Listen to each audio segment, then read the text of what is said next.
Assalamualaikum warahmatullahi wabarakatuh. Salam sejahtera untuk kita semua. Saat ini saya berada di SMP Negeri 66 Jakarta dan di sini ada kegiatan yang istimewa untuk anak-anak perempuan, yaitu tentang bagaimana mereka ya memiliki pergaulan yang sehat. Dan kalaupun masuk usia pacaran, ya sekarang ada anak yang mengenal lawan jenis, juga pacaran yang sehat dan terkontrol. Nah, seperti apa? Ikuti terus dalam video ini. Tapi sebelumnya jangan lupa untuk di like, share, comment, and subscribe. Bagi yang belum subscribe, segera subscribe untuk terus terupdate dengan video pendidikan dan anak.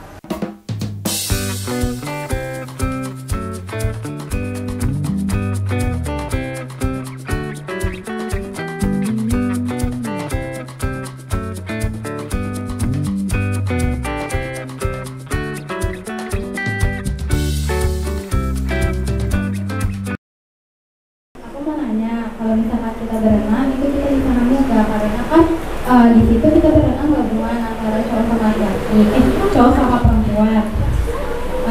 Itu kan kita nggak tahu kalau si cowok itu ngeluarin spermanya itu siapa kan bisa masuk ke dalam tubuh kita. Itu apa kita bisa hamil, Bu? Oke. Yang pertama jawabannya tidak. Tidak akan ada kehamilan karena berenang, nggak ada. Karena begini ya, pertama tuh walaupun kita bercampur antara laki dengan perempuan, jadi kehamilan itu bisa terjadi ketika sperma itu biasanya bukan cuma puluhan ribu. Sperma yang dihasilkan itu ya begitu sekali, kalau itu yang disemprotkan itu bisa sampai bilangannya beratus-ratus ribu. Tapi nanti yang lolos, ini aja tidak di air ya, tidak di kolam gitu ya, tapi di tempat yang normal gitu. Misalnya di tempat tidur gitu. Ketika ngelakuin itu dan kemudian masuk ke vagina, itu biasanya yang berhasil dibuahi ya yang sperma bandel, harus sperma bandel yang kuat, yang mampu menembus. Kalau kamu di rahim itu kan kayak ada kalau kamu belajar biologi itu ya atau IPA, kan kayak ada tanduk dua. Nah, ini sebenarnya disinilah terjadi antara sel telur dengan sperma itu terbuahi. Baru nanti kalau udah terbuahi dia akan masuk ke dalam rahim. Nah, ini aja dari berpuluh-puluh ratusan ribu sperma hanya satu yang mampu. Kalaupun dia di dalam air ya, itu udah mati duluan kena udara. Ya, itu. Yang kedua, kalau berenang kan dingin ya. Biasanya alat kelamin laki-laki atau penis itu yang nggak mungkin mengeras, dia akan namanya di air dan dingin menciut kan gitu. Jadi nggak mungkin ngeluarin gitu sih. Kalaupun terjadi ya kayaknya aneh gitu. Tapi andaikan terjadi ya paling berapa gitu ya. Nah gitu. Jadi kayak pertanyaan-pertanyaan gini tuh nggak porno ya. Kamu sebenarnya bisa diskusi itu sama orang tua kamu, sama guru kamu gitu. Nah kalau gurunya juga merasa tabu, ya dia terus apaan sih kamu nanya-nanya begitu kan gitu. Padahal enggak, daripada kamu salah gitu ya. Jadi sekali lagi aman kok kalau kamu berenang. Belum pernah ada di dunia ini orang berenang terus hamil. Kecuali ikan. Ikan kan emang begitu, lah kan di air. Jadi pembuahannya dalam air kan? Ya hanya ikan, karena kamu bukan jenis ikan, kamu gak bakal hamil. Masa kamu dihamilin ikan? Gak mungkin juga. Bagaimana cara kita bilangin sama anak tersebut kalau kita tidak tahu ya Bu, bapaknya itu bagaimana, sudah laki-laki itu bagaimana sama perempuan ketika kita tidur gitu Bu. Ya kan namanya orang tidur kan tidak sadar ya Bu, kita bagaimana ininya lah gerakannya gitu. Menurut Ibu bagaimana cara kita mau bilang sama anak kalau lebih berhati-hati walaupun itu keluarga? Karena kan dalam lingkungan satu rumah itu kan mungkin keluarga lebih banyak ya Bu, jadi tidur pun mungkin bareng-bareng gitu loh Bu. Kecuali keluarga yang mempunyai rumah besar yang punya kamar masing-masing. Itu saja Bu, menurut Ibu bagaimana? Terima kasih. Dari kelas 8E, saya ingin bertanya, apa balasan atau hukuman untuk pelaku pelecehan seksual? Apalagi jika pelaku itu masih di bawah umur. Assalamualaikum warahmatullahi wabarakatuh. Waalaikumsalam. Saya Zahira Putri Anjani dari kelas 7A di bertanya. Jadi ya tadi kan Bu Retno membahas tentang pentingnya seks edukasi tentang hal-hal yang ada tadi ya, jadi saya dijelaskan. Nah tadi kan sudah dibahas dari pihak satu, pihak kedua, yaitu korban atau pelaku ya. Gimana kalau kita sebagai pihak ketiga atau mungkin yang melihat atau melihat teman kita mengalami kejadian itu, kira-kira kita harus bersikap bagaimana? Dan terkadang kan juga ada tadi pertanyaan sebelumnya pelaku yang di bawah umur, juga ada undang-undang kan yang di bawah umur, tapi jika mereka sebagai pelaku itu harus diapakan?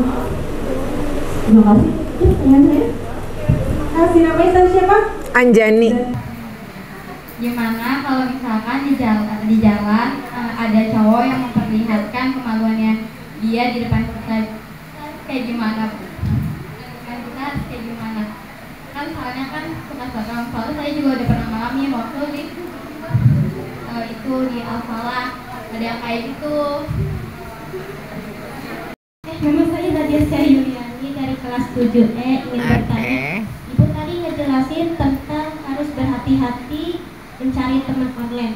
Nah, pertanyaan saya, kalau orang itu tetap cari teman online, semisalnya nih dia punya teman online, tapi dia nggak bisa aneh-aneh Bu, kayak ini dia pengen gambar bareng, atau bikin cerita bareng, atau juga bikin konten kayak animasi, terus tapi dia juga nggak percaya nih Bu, terus kayak ada orang pengen kenalan dia, pengen minta tap dong, nama kamu siapa, terus tempat tinggal kamu di mana, terus dia tapi jawabnya itu kayak gini, tempat aku itu privat ya, terus foto aku nggak bakalan aku kasih, terus orangnya online teman online itu kalau maksa orang itu buat kirim foto itu dia bakalan ngeblok. Apakah bakalan tetap cari teman online atau saya nanya apa aja yang membuat cowok itu Gimana? apa aja contoh yang membuat cowok itu nafsu pada perempuan? Baik, terima kasih. Namanya siapa tadi? Aira. Oh, satu lagi. Saya nanya apa aja yang membuat cowok itu nafsu pada perempuan? Gimana? Apa aja contoh yang membuat cowok itu nafsu pada perempuan? Baik, terima kasih. Namanya siapa tadi? Aira. Oh, satu lagi. Ya Bu, yang pertama untuk anak-anak yang seperti ini memang banyak kasus ya. Jadi kekerasan seksual yang dilakukan oleh keluarga sendiri itu cukup tinggi. Biasanya itu pengaruh dari pornografi. Lalu yang kedua bisa saja nih ada kamar tapi ibunya kerja gitu ya, ayahnya tidak bekerja ya, itu biasanya juga bisa anak kemudian menjadi sasaran. Kenapa anak mudah menjadi sasaran kekerasan seksual? Karena memang secara relasi kuasa ya, ini yang paling rentan anak. Lalu yang kedua, anak itu kan hidupnya karena orang tua gitu ya.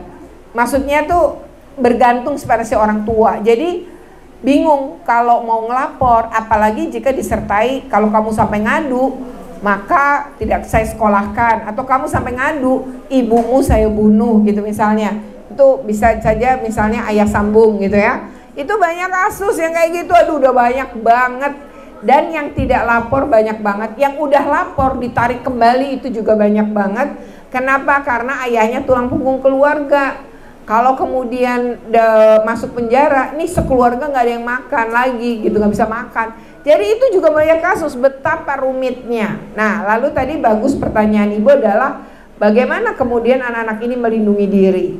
Nah, yang pertama adalah tadi, kalau situasinya begitu, apalagi tinggal di Jakarta, rumah mahal, tanah mahal, kan nggak mungkin solusinya kita ngasih rumah, nggak bisa gitu kan. Nah, maka yang paling mungkin adalah mengubah anak-anak ini, karena kita ketemunya anak-anak bukan orang tuanya kan, Maka yang harus kita lakukan sebagai pihak sekolah adalah memberi kesadaran anak-anak ini, termasuk tadi misalnya apa yang dilakukan pada hari ini ya oleh SMP Negeri 66 adalah bentuk di mana upaya ngelindungi kamu. Informasi ini kamu jadi dapat. Nah, untuk anak-anak yang seperti itu, saya sarankan satu ya,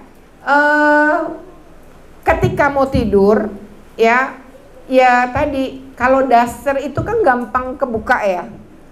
Mungkin kita harus melapisi misalnya dengan celana legging ya orang nyebutnya ya, atau celana pendek mungkin kalau legging panas misalnya gitu bisa gitu. Tapi kita mencoba melindungi ketika kita sendiri dalam kondisi tidak sadar, itu yang paling mungkin dilakukan. Yang kedua adalah speak up. Jangan biarkan itu terjadi. Kalau kamu ngalamin walaupun hanya diraba-raba, itu awal. Kamu lapor. Kalau kamu lapor ke siapa? Tentu kalau kasusnya dilakukan oleh kakak, laporlah ke ibu. Kalau dilakukan oleh ayah, tetaplah lapor ke ibu. Kalau kamu melihat ibu nggak berdaya, mintalah pertolongan. Bisa ke sekolah, mohon gurunya melindungi dalam arti menjaga kerahasiaan. Jangan diceritain ke guru-guru lain. Ternyata lo si ini, itu kan jadi bahan, anak jadi nggak akan pernah berani bicara. Lalu anak ini penting betul adalah dia pasti ketakutan dan butuh bantuan. Nah, andai itu terjadi, maka sekolah kan ada tim PPK, pencegahan dan penanganan kekerasan. Kalau menemui anak-anak seperti ini laporan, maka yang harus dilakukan tim PPK berkoordinasi dengan pemerintah daerah di tim Satgas, di mana di situ ada Dinas Pemberdayaan Perempuan dan Perlindungan Anak serta Pusat Perlindungan Perempuan dan Anak. Nah, di situ minta pertolongan karena ini nggak sanggup. Nanti kalau memang dibutuhkan bahwa ini anak cuma konsultasi, tapi dia juga nggak kepingin orang tuanya dituntut hukum misalnya. Tapi kalau kekerasan seksual itu biasanya pasti dituntut hukum. Nah, kalau misalnya kasusnya ini seperti ini, maka sekolah nggak mampu menangani, rujuk ke Satgas. Satgas yang akan membantu tentu akan berkoordinasi, akan home visit, akan melakukan itu, semua pasti sudah akan dilakukan. Jadi makanya Permendikbud 46 2023 tentang pencegahan dan penanganan kekerasan itu bagus banget. Karena sekolah tidak sendirian lagi, Bu. Jadi itu. Jadi kita tetap harus untuk usia anak itu 0 sampai 18 tahun. Kalau 18 tahun lebih sehari, kamu ulang tahun hari ini 18, besok kamu udah bukan anak. Jadi anak tuh batasnya 18. 18 lebih sehari aja udah bukan anak. Paham maksud saya ya? Nah, jadi 18 ke bawah prinsipnya. Nah, kalau kamu usia anak, maka kalau kamu jadi saksi pun, atau ada pelaku anak, atau ada korban anak, maka dipergunakanlah dua undang-undang. Undang-Undang 35 2014 tentang perlindungan anak itu berlaku untuk korban. Jadi kalau korbannya anak, pelakunya orang dewasa, hukumannya lebih berat. Kalau korbannya anak. Contoh, kalau dia guru, itu guru tuh dianggap orang terdekat korban. Ada pasal yang ngomong, yang berbunyi, jika orang terdekat korban, maka boleh ditambah 1/3 hukuman. Misalnya, tuntutan kekerasan seksual itu 15 tahun. Karena orang terdekat korban boleh tambah 1/3. Jadi 15, 1/3-nya 5 tahun kan? Nah, jadi tuntutannya menjadi 20 tahun. Kalau itu pelakunya anak, pelaku terhadap anak itu adalah satu, orang tuanya sendiri. Kedua, ya keluarga dengan 3 derajat ke atas maupun ke samping. Kakek, nenek, paman, bibi, itu juga bisa sebagai orang terdekat korban. Yang kedua, orang terdekat korban adalah guru. Yang berikutnya lagi orang terdekat korban tuh misalnya pengasuh kamu, misalnya ART-mu atau supir, kan bisa jadi ya. Itu juga bagian orang terdekat. Itu hukumannya bisa ditambah. Itu ketika korban. Dan kayak misalnya penganiayaan terhadap anak atau kekerasan seksual terhadap anak, itu jelas lebih berat hukumannya kalau dia korbannya anak. Dan sama anak, untuk kekerasan seksual tidak ada suka sama suka. Jadi misalnya pacaran SMA gitu ya, suka sama suka melakukan hubungan seks terus hamil, lalu si orang tua yang perempuan lapor ke polisi. Lalu kata laki-laki, pacarnya yang laki-laki, kan suka sama suka orang kita pacaran, nggak ada. Dan anak laki-laki tadi walaupun umurnya di bawah umur tetap bisa dipidana. Karena dalam undang-undang perlindungan anak, berhubungan seks dengan anak adalah pidana. Jadi nggak mengenal suka sama suka, nggak mengenal persetujuan. Orang dianya mau, nggak ada.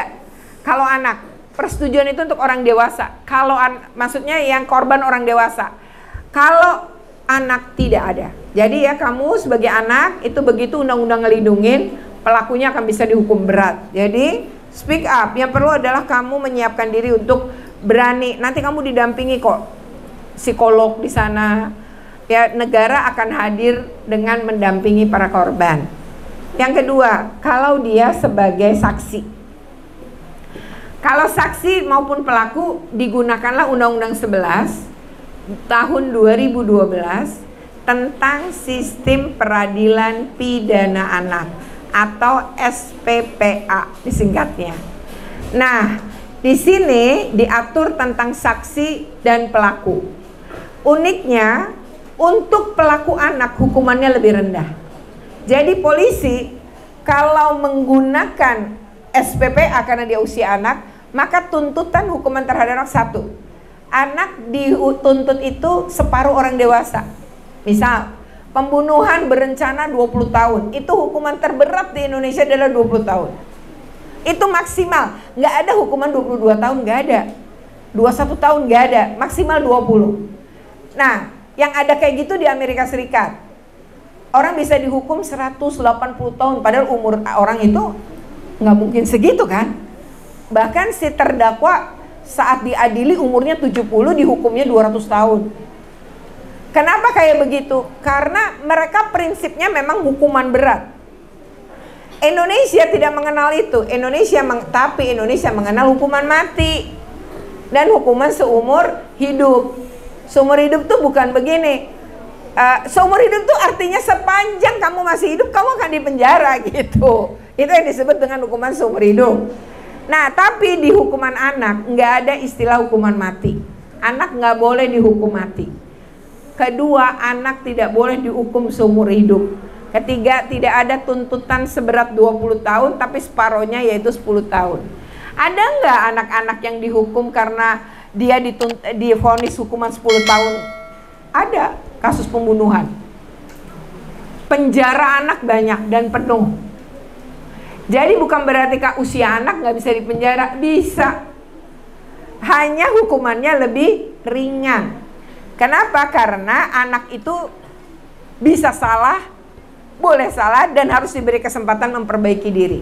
Kesalahan anak nggak pernah berdiri sendiri, pasti ada faktor lingkungan dia dibesarkan, faktor dia dididik. Jadi anak itu kesalahannya nggak berdiri sendiri. Makanya pelaku anak itu sering kan di medsos ya. Kalau anak aja deh nih KPAI, padahal anak tuh yang dihukum banyak, gitu ya. Lalu kami ya kan menegakkan aturan, di mana anak ketika dia jadi pelaku maka dia harus mendapatkan perlindungan ini itu, hak pendidikannya harus tetap terpenuhi. Begitu vonis baru nanti dia ke PKBM di lapas anaknya. Tapi sepanjang dia belum diputus hakim, dia tetap harus diberi pendidikan. Itu misalnya untuk pelaku. Bagaimana dengan saksi? Saksi, kamu perlu tahu, saksi itu tetap terdampak. Tapi kalau orang diperkosa terus ada saksinya, itu nggak mungkin jadi perkosa sih. Tapi kayak pelecehan-pelecehan lain itu bisa terjadi. Nah, bagaimana posisi saksi? Kalau korban nggak berani, terus saksi mau melapor, lapor ke tim PPK. Kamu punya tim PPK di sekolah ini. Laporkan bahwa kamu melihat kejadian ini dilakukan oleh siapa, kapan, siapa korbannya. Korbannya sendiri nggak ngadu, tapi kamu melihat ini nggak boleh dibiarkan. Nanti ada korban lain, maka kamu ngadu tuh. Satu, kamu harus dilindungi secara identitas.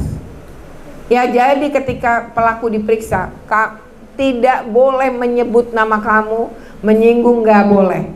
Lalu kalau di pengadilan, misalnya nih ke pengadilan, kamu tidak mau terungkap identitasnya, bisa.